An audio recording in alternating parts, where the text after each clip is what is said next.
मेरठ में भीम आर्मी ने किया केएमसी हॉस्पिटल के खिलाफ प्रदर्शन। हॉस्पिटल के लाइसेंस को निरस्त करने की मांग, सिटी मजिस्ट्रेट को सौंपा ज्ञापन।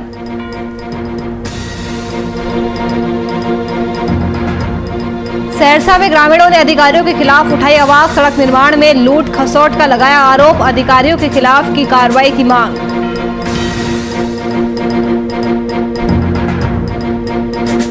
मधेपुरा में पीडीएस डीलर के खिलाफ फूटा ग्रामीणों का गुस्सा।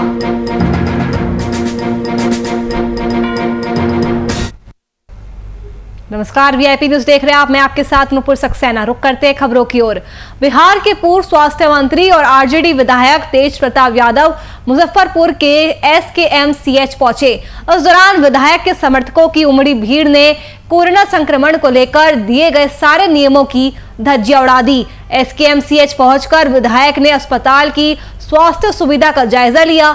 तेज प्रताप ने सबसे पहले कोरोना वार्ड में जाकर मरीजों का हाल जाना और साथ ही अस्पताल में साफ सफाई की जांच को लेकर भी वो काफी चौकन्ने दिखे। हालांकि इस दौरान मीडिया से बातचीत करते हुए एंटीजन घोटाले को लेकर वो सरकार पर जमकर बरसे।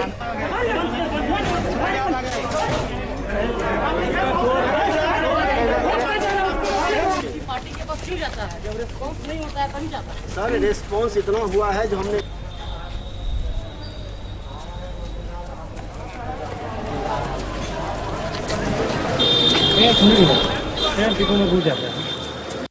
सरकार को पूरी तरीके से सजग होना होगा और इनके लिए व्यवस्था कराने का काम करना होगा। तो हमने निरीक्षण करने का काम किया। पिछला बार हमने हाजीपुर, महुआ और हसनपुर का भी निरीक्षण करने का काम किया था और इस बार मुजफ्फरपुर और आगे हमारा दरभंगा में भी हमारा कार्यक्रम लग रहा है। तो क्या संतुष्ट है यहाँ से?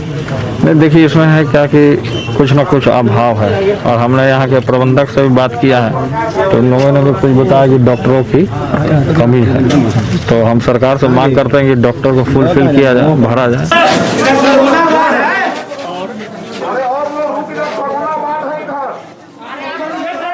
रात कोई नहीं देखता है, डॉक्टर भी इंसान है ना। आपको बेड पर हाथ पकड़ के नहीं खड़ा रहेगा, हम लोग क्या मतलब। जायजा लिया।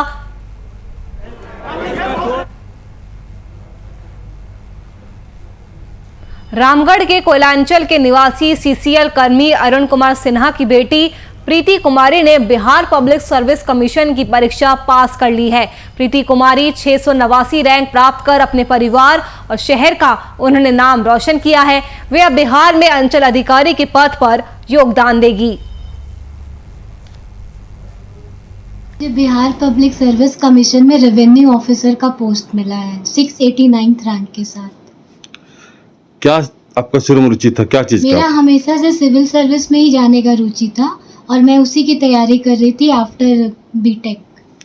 कितना खुशी हुई आपको इस जो पास हुए, इसमें कितना खुशी? बहुत ज्यादा खुशी है और मैं आगे भी प्रिपरेशन करते रहूंगी यूपीएससी के लिए।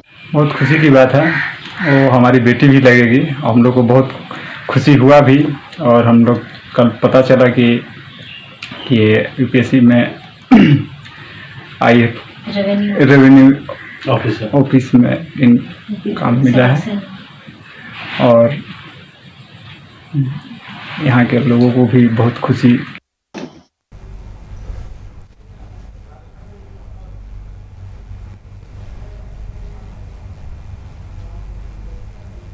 छपरा में मुख्यमंत्री ग्राम परिवहन योजना के तहत प्रत्येक प्रखंडों में 2 एम्बुलेंस की सुविधा दी जाएगी।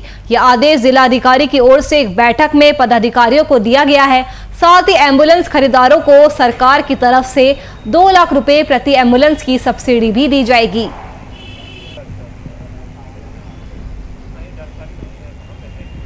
चयनित करके हमारे पास जो भी लेटर उपलब्ध कराएंगे उनका आधार कार्ड, पैन कार्ड और जिसके पास पैन कार्ड नहीं है उसका वोटर आईडी, कास्ट सर्टिफिकेट और उसके बाद कोटेशन।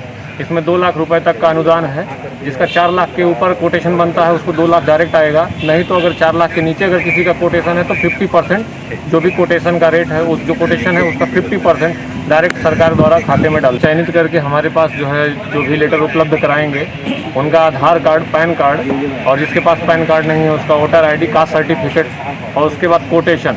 इसमें 2 लाख रुपए तक का अनुदान है, जिसका 4 लाख के ऊपर कोटेशन बनता है उसको 2 लाख डायरेक्ट आएगा। नहीं तो अगर 4 लाख के नीचे अगर किसी का कोटेशन है तो 50% जो भी कोटेशन का रेट है, उस जो कोटेशन है उसका 50% डायरेक्ट सरकार द्वारा खाते में डाल। केनरा बैंक जो हमारा नोडल एजेंसी है फाइनेंस के लिए, अलंकार मोटर पटना और रेसब ऑटोमोबाइल, मुख्यमंत्री ग्राम परिवहन योजना के अंतर्गत हर प्रखंड में हम लोग को 2 एम्बुलेंस लाभार्थी को चयनित करके देना। इसका डेट बढ़ा है आगे क्या? हाँ, और लगभग 86 आवेदन हमारे यहाँ चयनित हुआ है, जिसमें 40 आदमी को हम लोग को एम्बुलेंस। किन लोगों को एम्बुलेंस देना है? ये हमारी ईबीसी और SC/ST कैटेगरी के लोग को ही दिया जा रहा है ये योजना।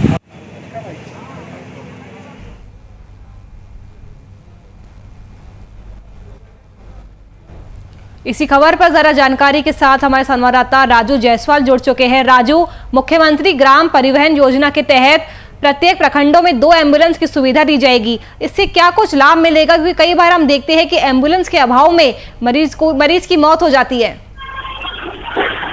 अभी जो चल रहे पीरियड आपका वैश्विक कोरोना महामारी में ज्यादातर लोग की जान इस एम्बुलेंस के कारण ही गई है, कि लोगों को समय पर एम्बुलेंस नहीं मिल पाई है, और खासकर दूर दराज के देहात के इलाकों में।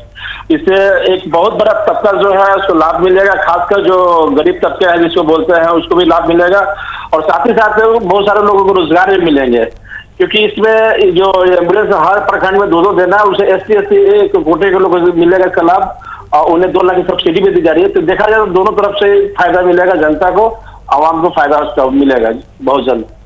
राजू, एम्बुलेंस खरीदारों को सरकार की तरफ से 2 लाख प्रति एम्बुलेंस की सब्सिडी भी दी जाएगी, इसको लेके क्या जानकारी है? और नोडल अफसर के द्वारा बताया गया कि जो भी खरीदार है उनको 2 लाख की सब्सिडी दी जाएगी। अगर 4 लाख के नीचे की अमाउंट होगी तो जो मिनिमम होगा उसमें से हाफ दिया जाएगा।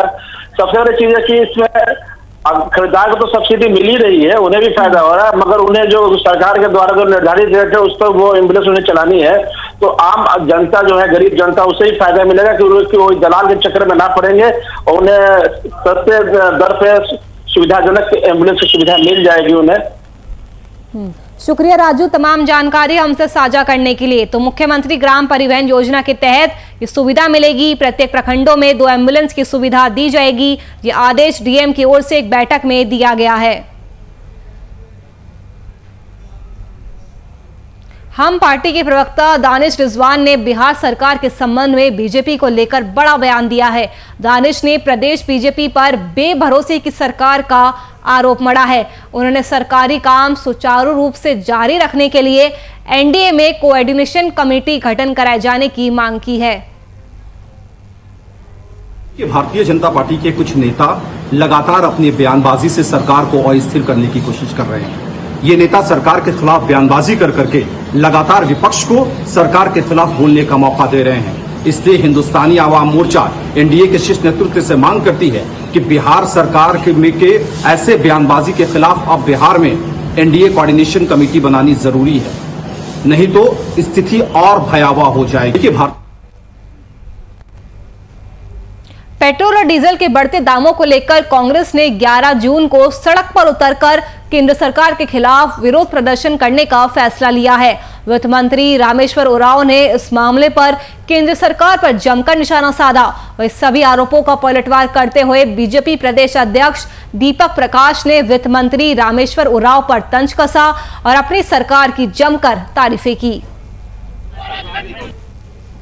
महंगाई के बारे में एक शब्द भी बोलने का अधिकार कांग्रेस और कांग्रेसियों का नहीं है।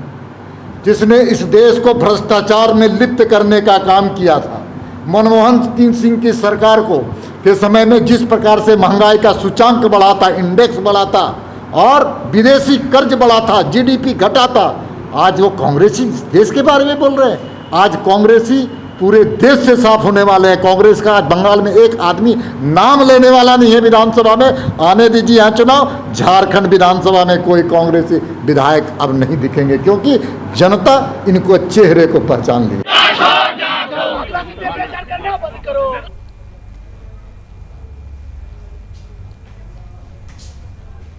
बिहार में जीतन राम मांझी अपने ट्वीट्स की वजह से हमेशा चर्चाओं में बने रहते हैं। जीतन राम मांझी ने कई बार अपने ट्वीट के जरिए अपनी ही सरकार को घेरा है। इसे लेकर राजद ने अपनी प्रतिक्रिया भी दी है।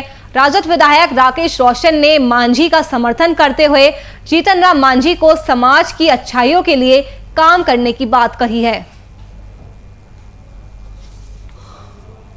हम पार्टी के प्रवक्ता दानिश रिजवान जी के वक्तव्य पर जिस तरह से भारतीय जनता पार्टी के लोगों ने जो उल्टा वक्तव्य दिया है, उससे ये प्रमाणित होता है कि कहीं न कहीं एनडीए के अंदर खटपट की स्थिति है। और हम लोग शुरू से कहते रहे हैं कि यहाँ पर जब सच्चाई की बात की जाएगी तो हमेशा सच्चाइयों को दबाने का काम किया जाता है। आदरणीय मांझी जी हमेशा ये सरकार के अंग रहते हुए भी जन समस्याओं को उठाने का काम किया, चाहे वो कोरोना का मुद्दा हो, चाहे वो पंचायतों को अधिकार दिलाने का मुद्दा हो, सब बातों पर उन्होंने अपना बेकार टिप्पणी करने का हमेशा काम किए। गिरिडीह के सरिया अनुमंडल पदाधिकारी धीरेन्द्र कुमार सिंह के नेतृत्व में सरिया के कई राशन दुकानों में बिक रहे सरसों की तेल की गुणवत्ता को लेकर सैंपल इकट्ठा किया गया। स्थानीय प्रशासन की ओर से की गई इस कार्रवाई से सरिया बाजार के राशन दुकानदारों में हड़कंप मच गया। इसे देख कई दुकानें बंद हो गई।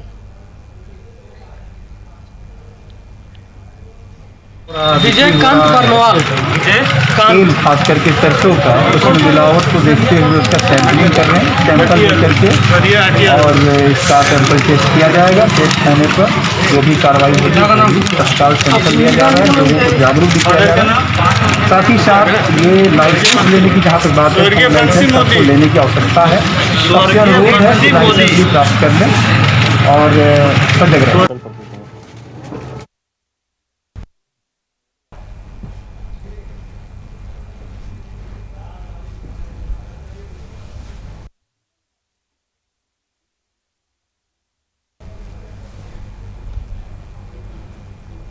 पेट्रोल और डीजल की कीमतों में लगातार इजाफा देखने को मिल रहा है। कई राज्यों में तो यह आंकड़ा 100 के पार पहुंच गया है। बढ़ती कीमतों के विरोध में झारखंड में कांग्रेस पार्टी सड़क पर उतरकर विरोध प्रदर्शन करेगी। पार्टी ने यह फैसला लिया है कि 11 जून को देश भर में पेट्रोल पंप के सामने सांकेतिक विरोध प्रदर्शन किया जाएगा। आपको बताते चले कि पेट्रोल और डीजल की कीमत वृद्धि को लेकर कांग्रेस समेत तमाम विपक्षी पार्टियां लगातार हमलावर रही है। कोरोना को देखते हुए ये पहले ही बता दिया गया है कि ये विरोध सिर्फ सांकेतिक होगा और ऐसे में आम जनता को इससे कोई परेशानी नहीं होगी। आकाश की ओर बढ़ नहीं रहे, आकाश को छू गए। कभी भी हम लोग नहीं सोचे थे, किसी ने भी नहीं सोचा था कि छोटी जगहों में भी पेट्रोल डीजल की कीमतें 100 से पार कर गई। लेकिन आज हकीकत बन गई है कि 100 से पार कर गई। कांग्रेस पार्टी साथ साथ अन्य छोटी विपक्षी पार्टियां भी इसका विरोध करती हैं, लेकिन भारतीय जनता पार्टी की सरकार केंद्र में है, उसके कान में जो नहीं रही। ये उन्हीं की जिम्मेदारी है पेट्रोल डीजल में कीमतों को रोकने की, लेकिन वो कुछ कर नहीं रहे। आकाश की ओर। बांका जिले के नवटोलिया स्थित इस्लामपुर मस्जिद से सटे हुए मदरसा परिसर में भीषण विस्फोट हुआ। बीती मंगलवार को हुआ यह धमाका इतना जोरदार था कि मदरसे का इमारत ध्वस्त हो गया। इस दौरान मलबे में दबने से एक बुजुर्ग की मौत हो गई। वहीं इस मामले की सूचना पाकर पुलिस ने मौके पर पहुंचकर तमाम जानकारियां हासिल की। साथ ही फॉरेंसिक टीम ने मौके पर पहुंचकर गहन रूप से जांच पड़ताल की। प्रथम दृष्टया तो आप खुद देख पा रहे हैं कि यहाँ पर एक मदरसा की एक पूरी स्ट्रक्चर, एक बिल्डिंग जो थी वो अब नहीं है, ध्वस्त है और इम्पैक्ट काफ़ी ज़्यादा है। तो किन परिस्थितियों में यहाँ पे क्या रखा हुआ था, क्यों ब्लास्ट हुआ है।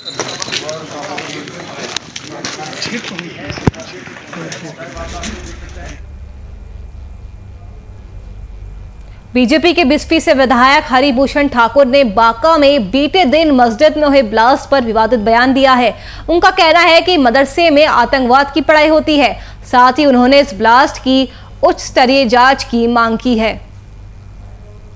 मस्जिद में जो विस्फोट हुआ है इसकी उच्च स्तरीय जांच हो।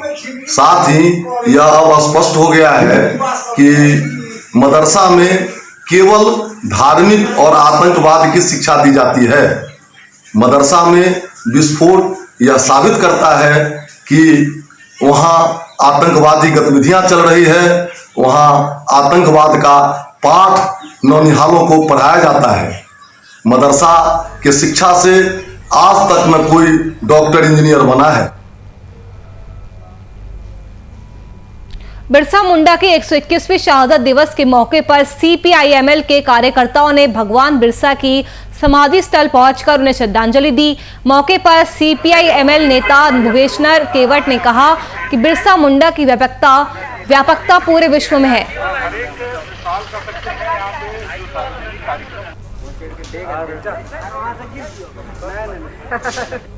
वीर बिरसा मुंडा की शहादत दिवस है और हम लोग देखते हैं कि ये झारखंड जो है वो विद्रोह की धरती है और पूरे इस विद्रोह के नायक के रूप में बिरसा मुंडा पूरे देश और दुनिया में स्थापित है। खास करके बिरसा की लड़ाई झारखंड के जल, जंगल, जमीन, खनिज के दोहन के खिलाफ था।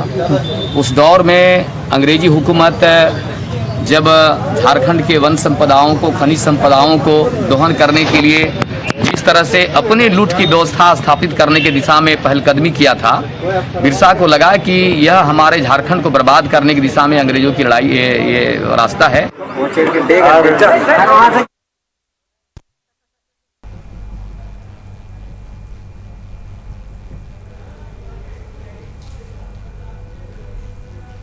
रामगढ़ के पतरातू थर्मल में भगवान बिरसा मुंडा स्मारक समिति के तत्वाधान में वीर बिरसा मुंडा की 121वीं पुण्यतिथि मनाई गई। इस कार्यक्रम की अध्यक्षता महेंद्र मुंडा और संचालन गणेश कुमार ठाकुर के द्वारा किया गया। इस कार्यक्रम में बतौर मुख्य अतिथि के रूप में पूर्व जिला पार्षद झरी मुंडा एवं विशिष्ट अतिथि बीजेपी नेता किशोर कुमार महतो मौजूद रहे। इस कार्यक्रम के बाद सारे सदस्यों ने मिलकर मुख्य अतिथि के साथ वृक्षारोपण भी किया।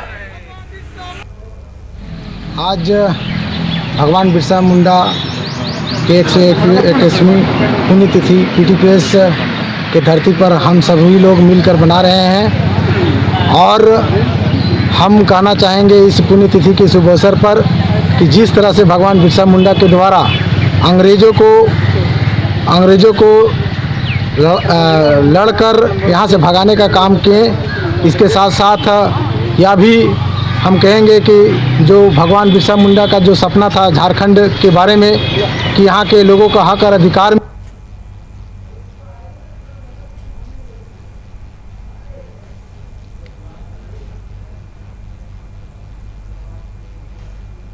जमशेदपुर नमन संस्था की ओर से साकची स्थित कार्यालय में भगवान बिरसा मुंडा की श्रद्धांजलि सभा का आयोजन किया गया। इस अवसर पर संस्था के संस्थापक अमरप्रीत काले ने भगवान बिरसा मुंडा की तस्वीर के सामने पुष्प चढ़ाकर उन्हें याद किया। इस दौरान उन्होंने कहा कि भगवान बिरसा मुंडा ने जैसे झारखंड की कल्पना की थी वैसे राज्य का निर्माण नहीं हो पाया है। इसके लिए युवाओं को आगे आना होगा और भगवान बिरसा मुंडा द्वारा बताए गए रास्ते पर चलना होगा, तभी भगवान का सपना पूरा हो पाएगा। अचानक एक पुजारी से लोगों को उपदेश देने वाले बिरसा मुंडा अचानक भगवान बन गए। उन्होंने लोगों को बताया कि हमारे आन बान और शान की रक्षा के लिए अब हथियार उठाने होंगे। अंग्रेजी हुकूमत थर थर कांपने लगी बिरसा मुंडा जी के नाम को सुन करके। अंततः गद्दारी, जैसा कि हमारे देश में अक्सर जिन लोगों ने भी उलगुलान किया, अंग्रेजी हुकूमत के खिलाफ तलवारें उठाई, शहादतें दी, अपने ही अंदर से कहीं ना कहीं से गद्दारी सामने आई और अंततः उन्हें पकड़वा दिया गया और वो शहादत हुआ उन अचानक। बिरसा मुंडा के 121वीं शहादत दिवस के मौके पर कोकर स्थित बिरसा मुंडा समाधि स्थल को खूबसूरती से सजाया गया। इस दौरान कांग्रेस कार्यकर्ताओं और नेताओं द्वारा मूर्ति पर माल्यार्पण कर श्रद्धा सुमन अर्पित किया गया। इस मौके पर रामेश्वर उरांव ने कहा कि भगवान बिरसा मुंडा आदिवासियों और झारखंड के लिए अंग्रेजों से आजादी के लिए लड़े थे। जमींदार आए थे, बाहर से भी जमींदार लाया गया था अंग्रेजों द्वारा, कंपनी द्वारा, फिर अंग्रेजी शासन द्वारा। तो उससे वो भी हमारा जमीन लूट रहे थे। इसके साथ फिर पुलिस का अत्याचार बढ़ा हुआ था जमाने में। आदिवासियों को, इस क्षेत्र के लोगों को शोषण करती थी पुलिस।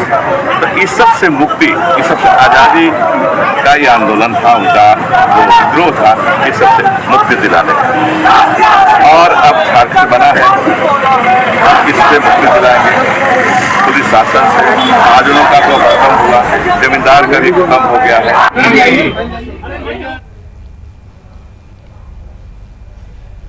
झारखंड में अनलॉक 2 का ऐलान हो चुका है। इसके तहत जहां कुछ छूट दी गई है तो वहीं कुछ पाबंदियां भी बढ़ाई गई है।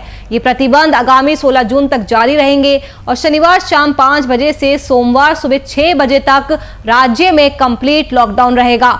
रांची, धनबाद, बोकारो, देवघर, गुमला, गढ़वा, हजारीबाग और रामगढ़ जिले में कपड़ा, ज्वेलरी, कॉस्मेटिक और जूते की दुकानें खोलने की इजाजत अभी नहीं मिली है।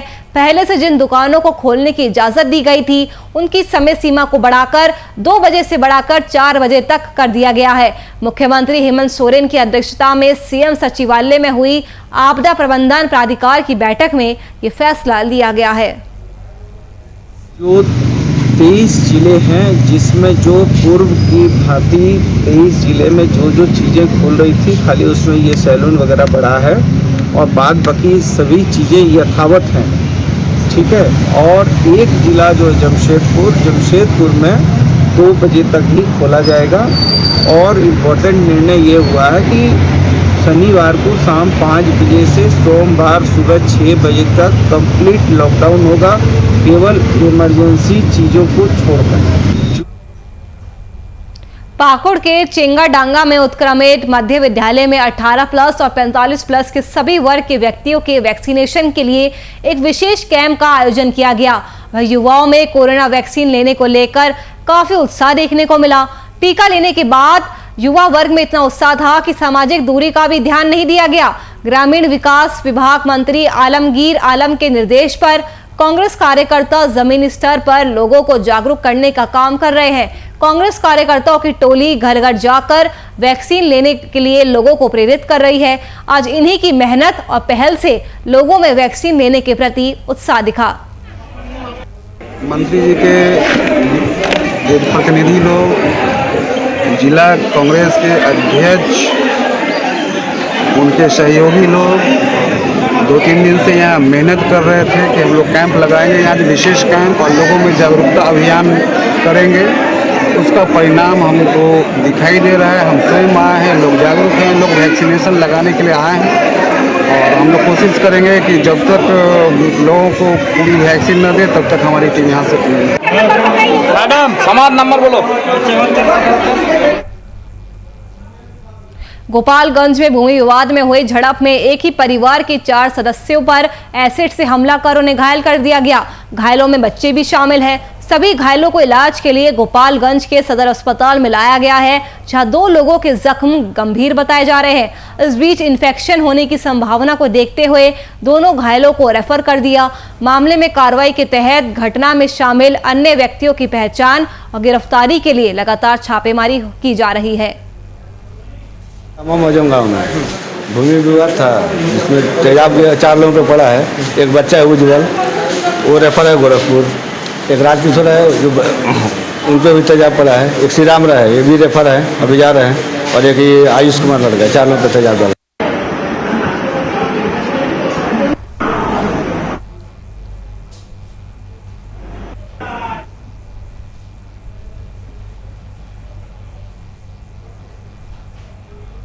सहरसा जिले में 2 पक्षों के बीच हिंसक झड़प का मामला सामने आया है।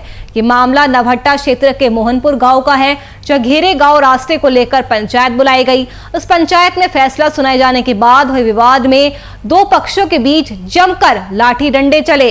इस झड़प में कई लोगों के घायल होने की भी खबर मिली है। वहीं एक पक्ष की ओर से मामला थाने में दर्ज कराया गया है, जहां मामले में छानबीन शुरू हो गई है।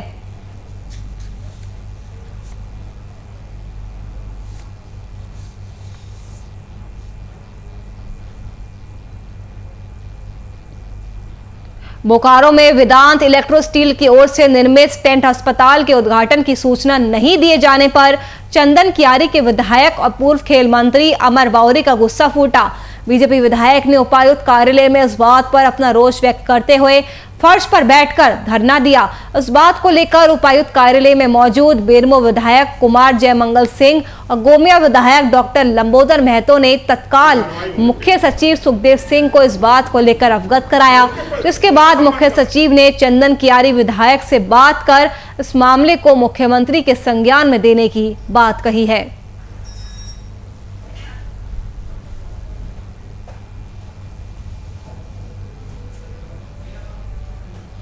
चलिए फिलहाल के लिए इस बुलेटिन में इतना ही। देश और दुनिया की तमाम खबरों के लिए आप देखते रहिए VIP न्यूज़। नमस्कार।